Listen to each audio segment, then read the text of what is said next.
That's okay.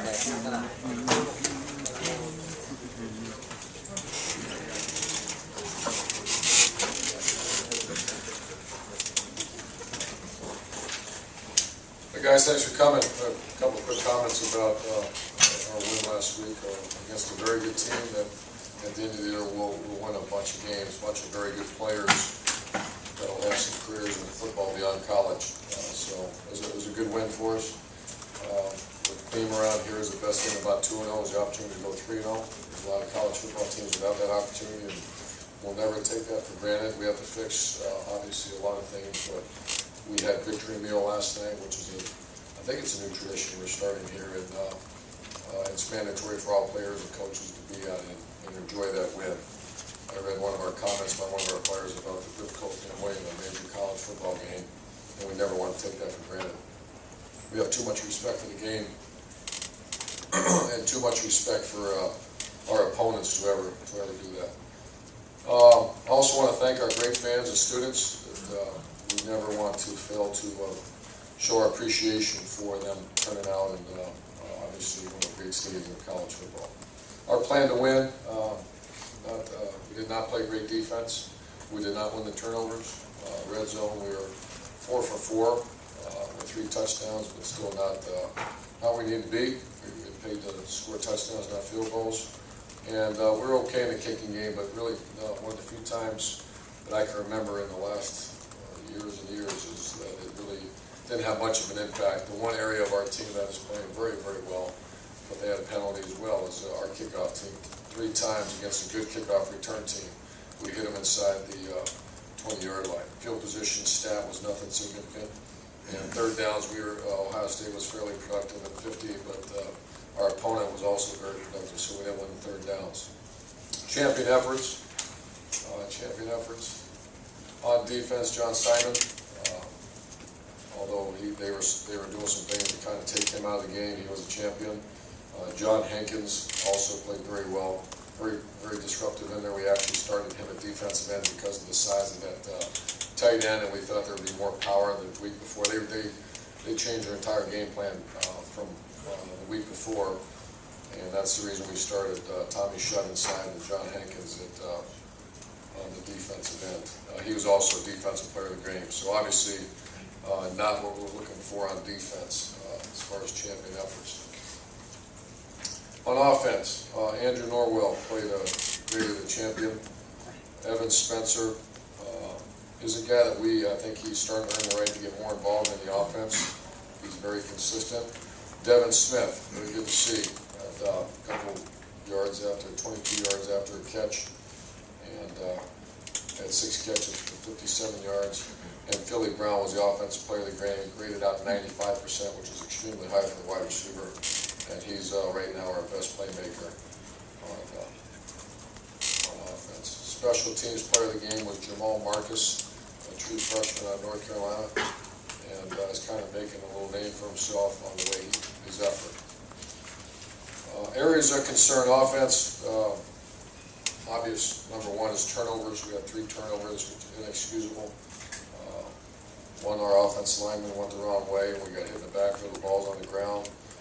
One, our down the line tailback was in, which is no excuse.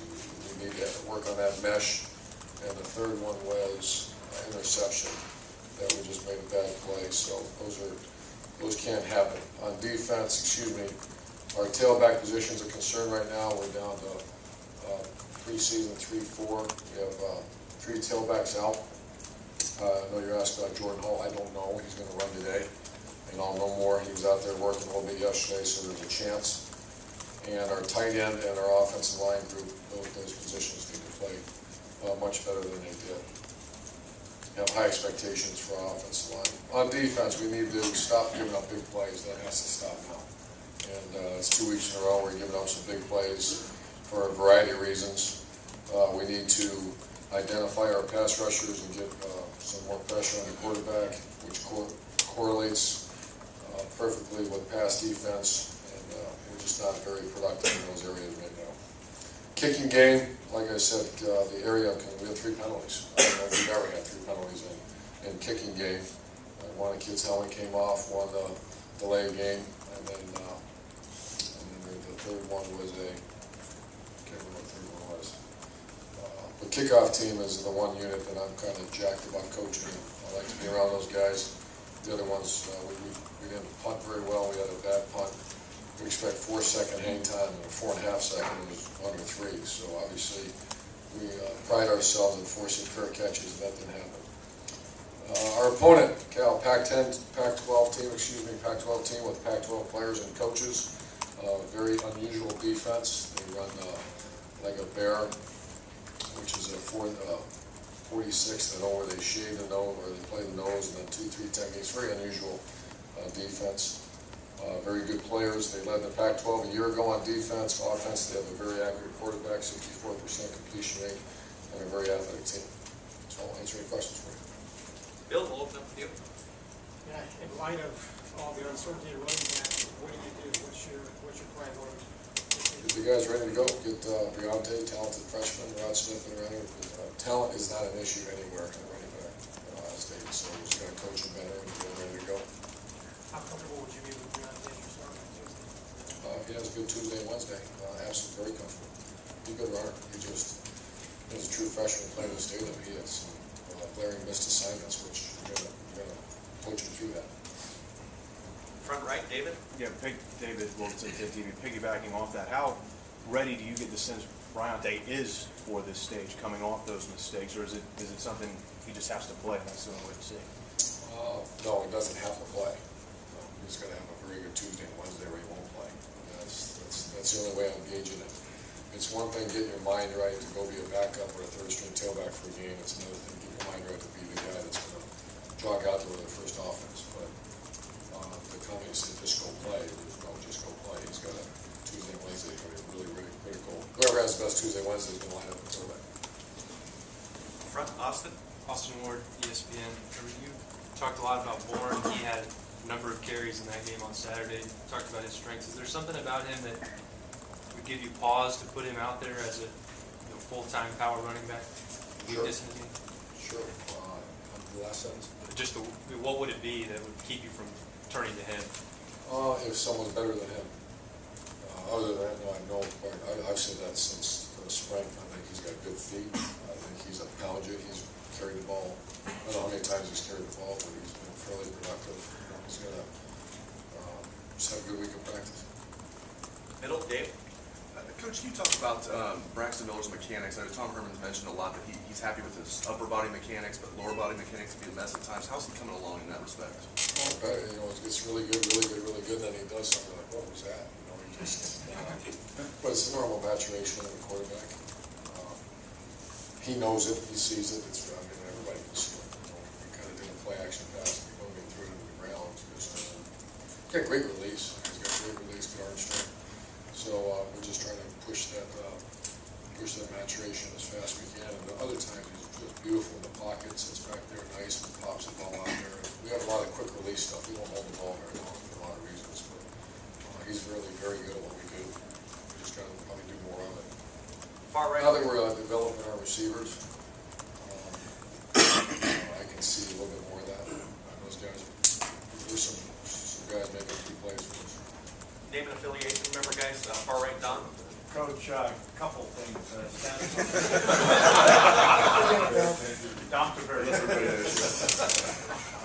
status on Nathan Williams, and you talked about Corey Brown. How do you get him the ball more, and do you maybe think outside the box with him? Nathan Williams, it's the first time I've dealt with this type of injury.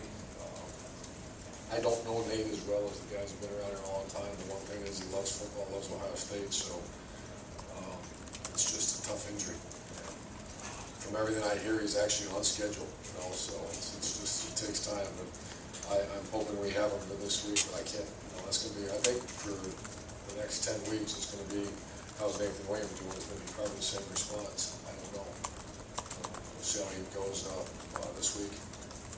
And the second, Philly Brown, yes. Yeah, I've already noticed we did that last week. That was a sideline adjustment, a few little swing pass to him. Carlos went down. So yeah, we're thinking outside the box so we can get them more involved. Far left, Lori.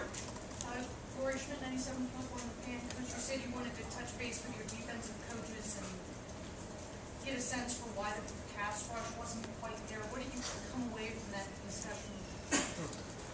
That we need to, we do a lot of times we drop 8, which means there's only 3 pass rushers.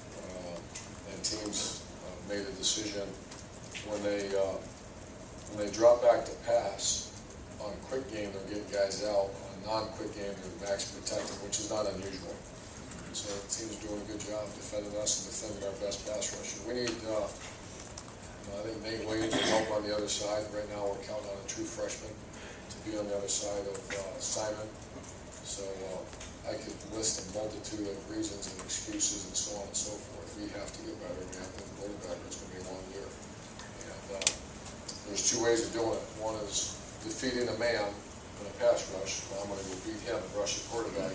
Or on a blitz and try to compete. The answer is we need to do both. I'm not sure. We don't have 4 guys right now that can just beat their man. Hankins did a really good. Hankins played well. John was getting a lot of double teaming.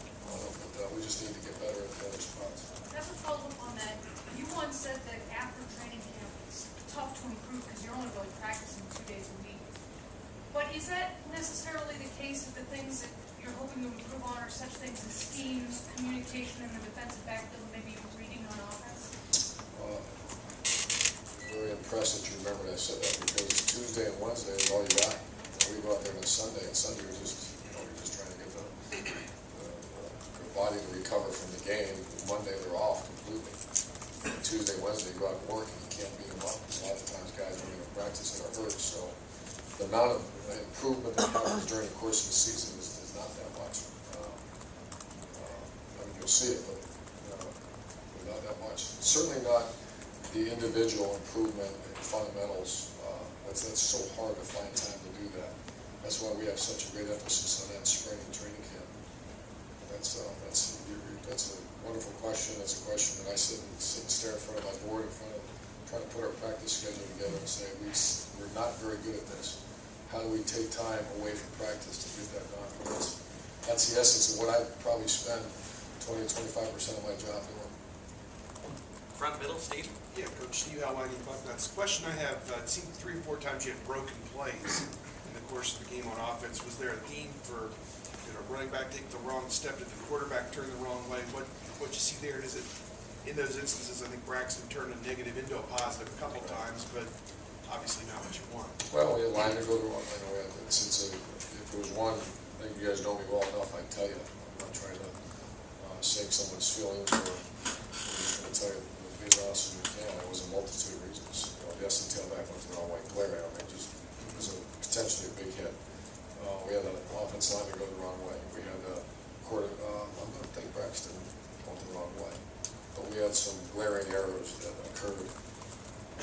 They did occur that did surface in the first game. One time we had a misalignment by a receiver who was running across and all kinds of nonsense going on. So it was not a very clean game for whatever reason. Is that a factor of a new offense or the up-tempo nature of it that just they didn't get a signal and it's just confusion and you're just going? I mean, I don't know. What do you sense out of it? If it was one thing that'd be fixed tomorrow, I think what you just said. It's you're down here a tailback that why he go the wrong way. He hasn't actually had a lot of reps that in practice, and he's probably locked up a little bit because he's not played in that many key situations like that. How's a receiver line up the wrong way? Those are all things we're addressing. It was a tough meeting with our coaches too. I expect more. Front left, Doug? Doug Harris, Daily News. Urban, I wonder if you can give us an update about Carlos Hyde and how we got through it, and also Michael Bennett. And then my second question would be, kicking unit-wise, do you feel like you found something with kicking a little bit short and trying to pin him in inside the 25? Okay. Carlos Hyde and Michael Bennett. Try it, man. All right, Carlos Hyde. Positive on Carlos. It's an MCL sprain, and he's actually did not swell, which I guess is I know that goes from MCLs. And, he's a tough guy, so I don't. It's fairly positive as you can be for a serious MCL sprain. So there's a chance. He won't play this week. Michael Bennett had a groin injury, was more significant. We MRI'd it. There was some damage there, so it's going to be a couple more weeks. I don't believe he'll be ready for this week. And Kicking unit wise, you get them in, look like. yeah, I kind of like those guys. I just like those guys. I like. I mean, they're going to all be in here today. They're getting a little mojo about what they do. We have a saying around here: "Be the best in the country at what you do," and they're trying to be the best at what they do. Jamal Marcus, Najee Murray. I don't want to forget one. Najee Murray. David Perkins did a very nice job. That'll be the last time you see him stand up and do his little deal. Our kicker does a very nice job. He puts it where I asked him to put it. Jamie Wood's a very selfless player. Archie Griffin, Adam Griffin. And who else we got? Oh, Devin Bogart, coming off the edge. Taylor Rice. That's some really cool guys out here. That's my favorite attendance of the day right now. Being with those guys. Looks like maybe touchbacks would be a secondary choice. That's week to week. I'm not studying these guys yet. But, I'll tell you what, I got confidence in doing what we're doing right now. 3 times inside the 20 against a good return unit. Right front, Tim? Yeah, I want to get back into rotation real quick, too. Tim Rankin, dispatch. Urban, Jake Stoneburner, take us through when he gained your trust again, and do you see a guy really maturing, coming on, and what he brings out there wide, the ability to block is one of them that he's been pretty key on some big plays and stuff. Yeah, he's a good player. He's a guy that is still trying to find out exactly, does he have the separation run a deep pass, or especially many plays that he's playing. His body's he's a big man to be out there running 30-yard routes. Is he the best point of attack blocker we have at tight end? He does some other very good things for us. So I think we're still growing together. I wish I had it from one year because we're still trying to figure out exactly the strengths. But I was very upset with him. But to say I lost my trust in him, or I would say that we're extremely upset, like you would one of your kids. Yeah, but I don't to say I don't trust Jake Snowbird. That's not appropriate. Anger and upset, those type of things. Yes, but I lack of trust. Back, Jared? Or Jared Smalling, NBC. I'm just curious about offensive line movement you get after the game about short yardage situations, trying to get them off the ball. In tape study, is it individual issues or maybe some scheme things they're seeing from a defense that maybe they miss? On the 2 short yardages that we missed, it was not scheme, it was error. It was personnel error by an offensive, really 1 or 2 guys that we should not make those errors again. But it was not like they overloaded the scheme or something. And that'll happen. I mean, that's what I got to be smart. So we changed we ran off tackle power to our right side the 2 times we didn't get it. We ran inside zone when we did hit it. So we're also adapting. We're going to do what we can do to get behind the best players as well. Does that make sense? You still have a good amount of confidence in that first group.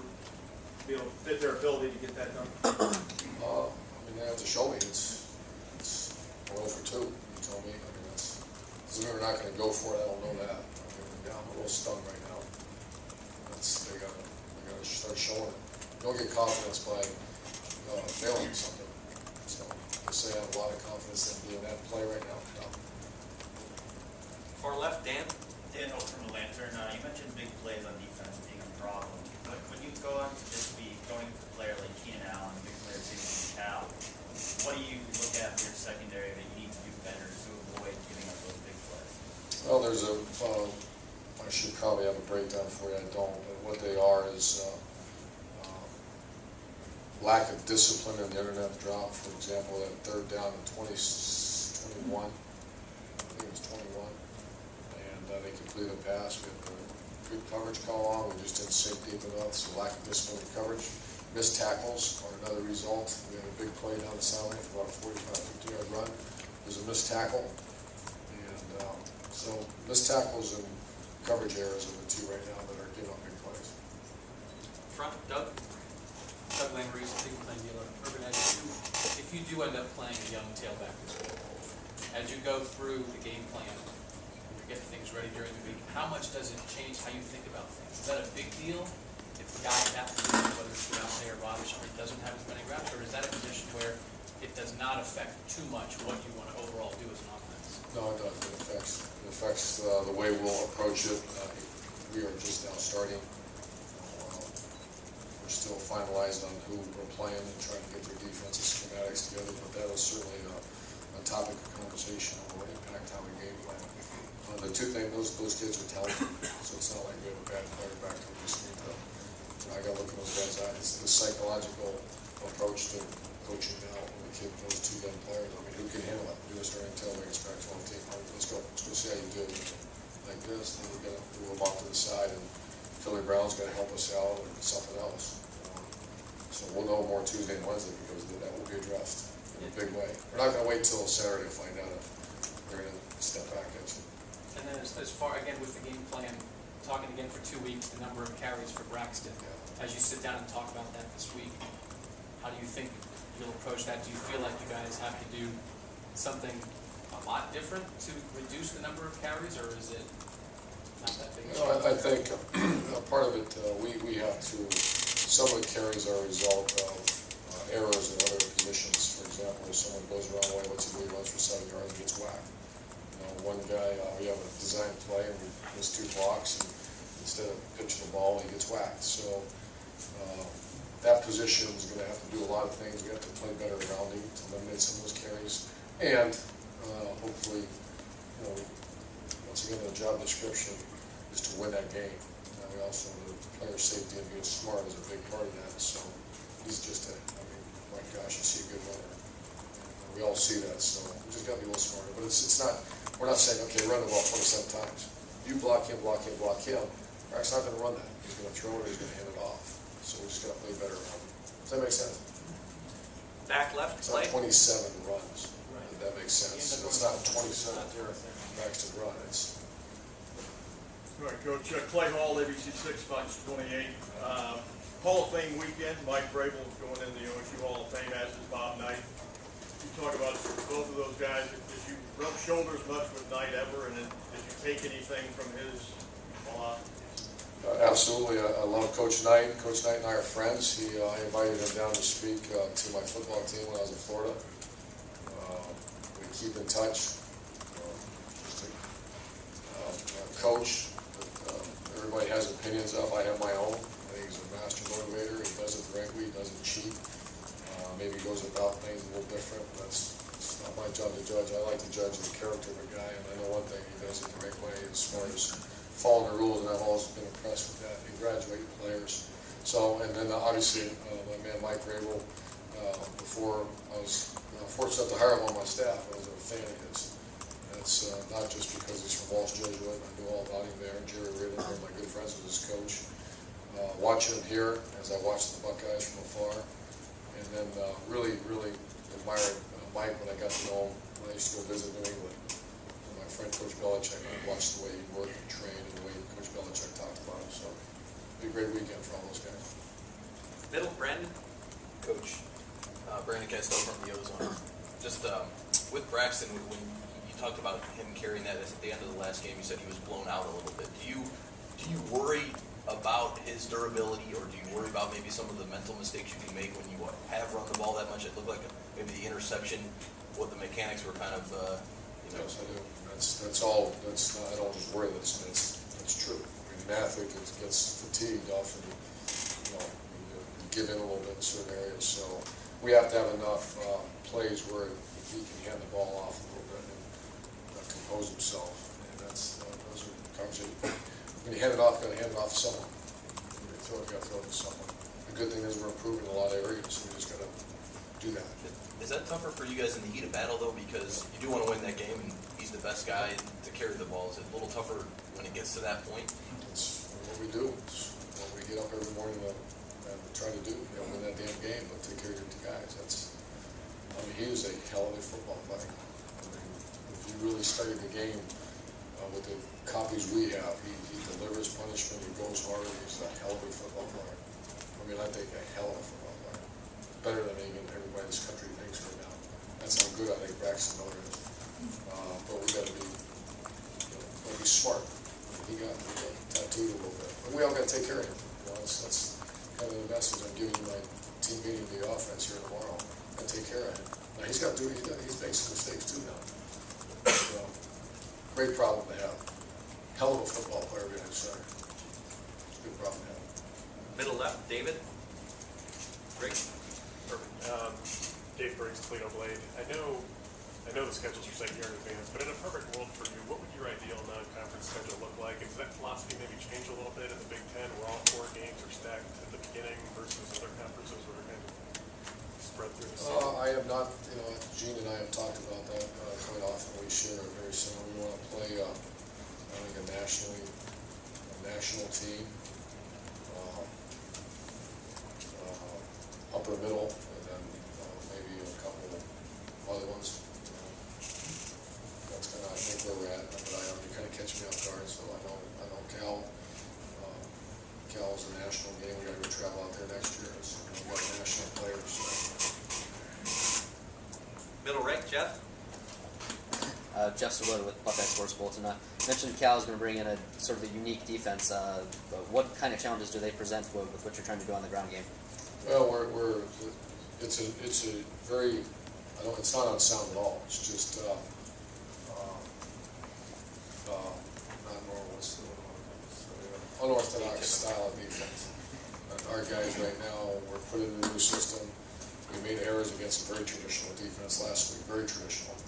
So that's my biggest concern, is making sure you have a tight enough package, because sometimes there's a lot of rule breakers. And so we got to really tighten it down. You got a big veteran group that's done this for 3 or 4 years, but this is not that kind of group. Back left, Rob. Rob Allen, Home Dispatch. Urban, I think John Cooper, you said last week, kind of scouted out Central Florida talent.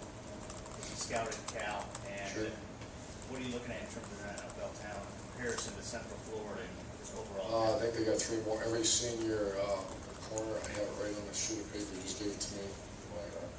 My Bird Dogs, my scout, Coach Coop, came in, and there's 7's a high rating, I think, high first round. They got some 6 and 5s, which means they're very draftable players. And the one, because I just was watching it, as their corner is a projected high guy.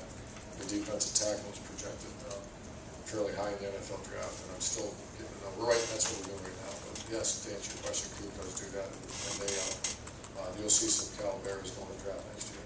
Just compared to Central Florida, can you do that? I mean, Yeah, more overall, but the top end of Central Florida can play anywhere in the country. It's just probably Central Florida's in the world. They just don't have enough, because they don't recruit the Pac-10 guys, the Pac-12 guys. This is.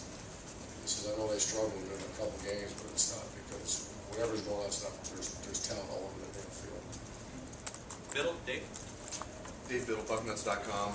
Coach, have you ever even considered letting a coach go mid-season during your 11 years as a head coach? Or Let a coach go. Firing a coach during the season? I was going to say, where's he going to go? Away. And your reaction to what's going on at Wisconsin? They let their offensive line coach go after 2 Jerry games. just told me that. No reaction. Front, Austin. Austin Ward, ESPN.com. Urban, you referenced that you guys might need to blitz a little bit more to get that pressure.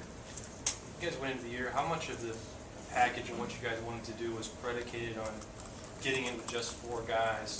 How substantial would the changes be if you had to put in some blitzes this week? Not much. Luke's very familiar with that, so is Coach Williams. We actually met this morning at 7 o'clock and went through a lot of that. I think the fact that Michael Bennett is not, he was kind of the guy we counted on, so he a very good pass rusher. Bennett, Simon, and Hank, and then you have Coble. Those are kind of our 4 guys. Now you're playing with freshmen, and some of the guys are getting better out there, but it was just we were kind of counting on that. So as all teams deal with injuries throughout the course of the year, that's kind of set us back a little bit. So it's not discomfort, but traditionally, are we a huge blitz team? And as Coach Fickles and the Buckeyes been for the last decade, a shoot? No. But that's certainly in our package, and that might happen this week. Right front, Tim.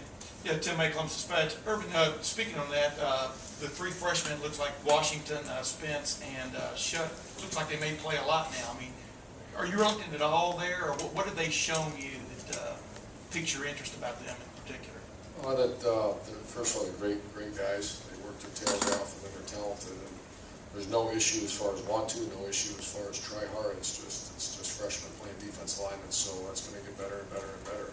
and as a result, you're going to get some learning issues or some production issues where we had some just flat misalignments.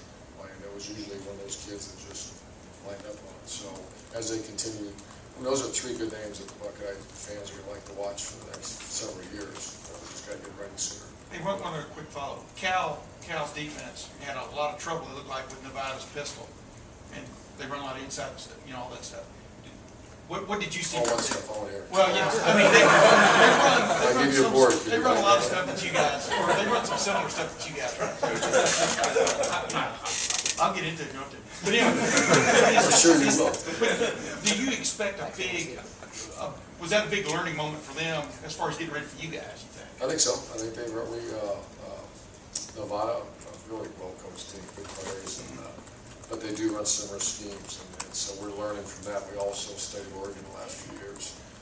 One year they defended them really good. It was 15-13, something like that they won, so we're really studying that. But all that is correct. When you see a team have success running similar type plays, now you have to kind of get ahead of their defensive coaches and what adjustments will they make. Nevada did execute at a very high level, and with a little lesser personnel than Cal had. Back left, Matt. Matt McCoy, WTVN. You mentioned coverage errors on defense. What is that coming down to? Is it guys know the defense that they're supposed to be in and are just screwing it up, or is there miscommunication? Like one guy thinks they're in one thing, another, or is, and how do you? Is that a communication thing with coaches? How do you address that since it's happening? Well, I think our coaches believe it's as well as lazy. Sometimes you'll quit looking at the whole entire call. When you get beat on a big play, sometimes it's because that guy ran by you or they beat you. Off the top of my head, I don't think we've had that. It's been because of either community, early in the season, Travis thought we were in a different coverage and they ran, because he didn't finish the coverage call. And that's just lazy lack of discipline. That's unlike him now. He's been playing with great discipline. And then not getting a proper depth, I call that a coverage error. For example, on 3rd down and 21, and the guy they throw it over your head, that's just lack of discipline, maybe lack of game reps. That's staff, and that's our staff's job. We'll get that corrected. So it's not guys getting beat, it's lack of discipline, and maybe lack of toughness, and it's lack of reps. It's one of those three things. So it's a tough guy doing it, but it's lack of reps. It's an undisciplined player, then it's a player that doesn't, have the discipline that we have to get, make sure he understands how important that is. So it's one of those two areas. Is Howard going to be okay, by the way? I think so. Yeah, he's moving around pretty good. It's just stingers and a couple of them. He's sore. A couple more questions. Bill, in front. Over middle excellent smash. I think the longest completion last year was 15 yards. How much of a concern is that? Or because of the design of the offense, is it take what you get? Or how big a concern is that? That's a concern, and it's, in hindsight, I think we took shots, I can't remember. But we have to, because they're forcing us right now, teams are saying we're going to stop. And I imagine this week, I've seen it on film, they play a coverage we call zero mouse, which means there's zero safeties rolling in 6-7 yards of the line of scrimmage, and they're going to force you to go over the top. The problem is the guys they have playing man coverage are really good players, so it's going to be a lot of one-on-one matchups, and we have to take that shot. Understanding that you might have a couple foul balls, but you hit one of them, and that's a risk reward. It goes back to the risk reward. Here's what goes through a coach's mind. 1st and 10, you take that shot. It's 2nd and 10. 2nd and 10 is hard to recover from, as opposed to 2nd and 6, 2nd and 5 is now you're back on schedule. So you'll hear me say throughout my time here that we want to stay on schedule as much as we can. So you got to roll those dice once you want to take that shot, but then you're off the schedule if you don't hit it. Does that make sense? Do you feel like your receivers and your quarterback are well suited to Getting closer. I did not feel that way in spring. I did not feel that way through beginning of training camp. I'm getting real close. And I know our coaches are getting real close to having that trust that we all, with Philly and Devin are the two off the top of my head that I trust. Last question, Steve. Yeah, Coach Tedford at Cal, he's probably the best coach that program's had in the last 20, 30, 40 years, whatever it is. Your exposure to him, have you ever met with him, talked with him? Just what, as a background on him, what do you know, I guess? He's one of my great friends. I've known Jeff for a long time. Studied football with me back when I was at Bowling Green. and still to this day utilize some of his past concepts that we sat together, and we were at the St. Louis Rams together for 3 or 4 days just studying football. We spent a lot of time together, and he's part of that Nike group, so every year we spend a lot of time together. Great man, great wife, great family, and all the respect for his coach. Thanks, guys. Thanks. Thank you.